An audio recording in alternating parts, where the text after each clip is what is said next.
depreciation, and you may see that on the test as cost recovery.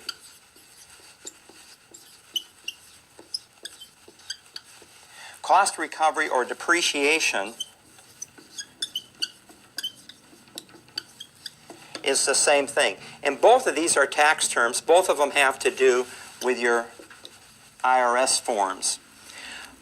What the IRS law says is that if you have property that earns income, income-producing property, you can depreciate it on your tax return.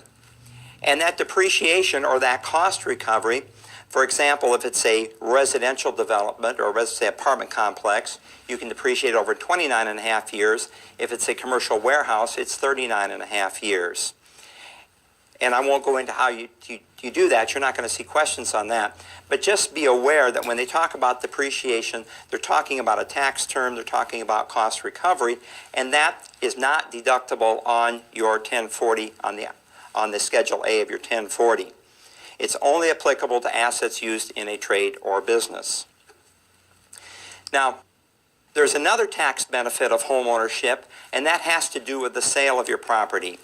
If you have occupied your personal residence for 2 out of the last 5 years preceding the date of the sale, and you are single, you can you can exempt from taxation $250,000 of the gain. If you're married, that exemption is $500,000 of the gain. So for example, it works like this.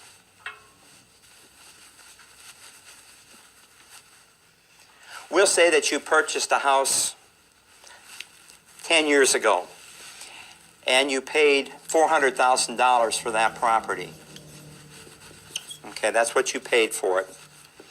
Now, today we'll say that that property is worth, we'll say you're in a hot area.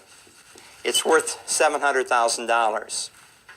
And so just taking these pure numbers, not taking into account selling expenses or commissions or anything, we would take the 400, we'd subtract it from the 700,000, and you have $300,000 worth of gain. Now, if you're a single person, you can exempt $250,000 of that gain from taxation, so you're only going to pay $50,000 on $50,000 as far as taxes are concerned. Not $50,000 tax, but you're going to pay taxes on the $50,000, and you had $250,000 exempted on that gain. That's what the law says. Now, it also says you have to own or occupy 2 out of the last 5 years.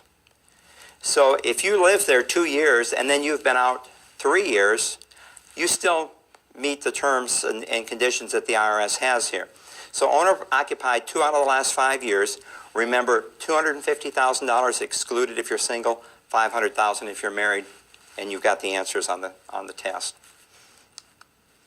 Now, you might see some questions on corporate taxation.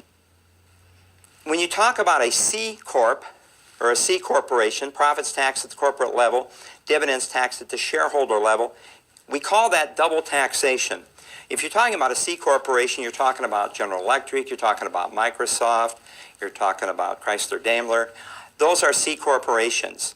They pay taxes at a corporate level. They pass their dividends on to you as an individual shareholder, and you pay taxes again. That's double taxation.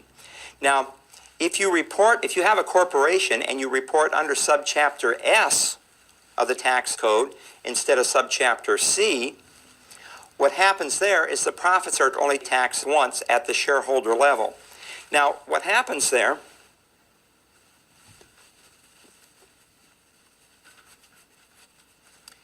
is that the corporation acts as a conduit, if you would.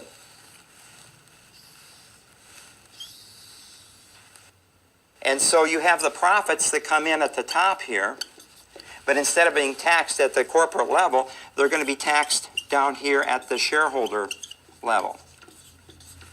And so the taxes flow through the corporation to be taxed on your individual return, and you avoid then the double taxation. A lot of you probably will have your own corporations as you develop your business, and you'll do a subchapter S corporation as opposed to a C corp to avoid that double taxation burden. But you could see questions about that, so now you know what the difference is there as far as your test is concerned. And so that concludes Chapter 7 of the national portion of your Allied Exam Cram.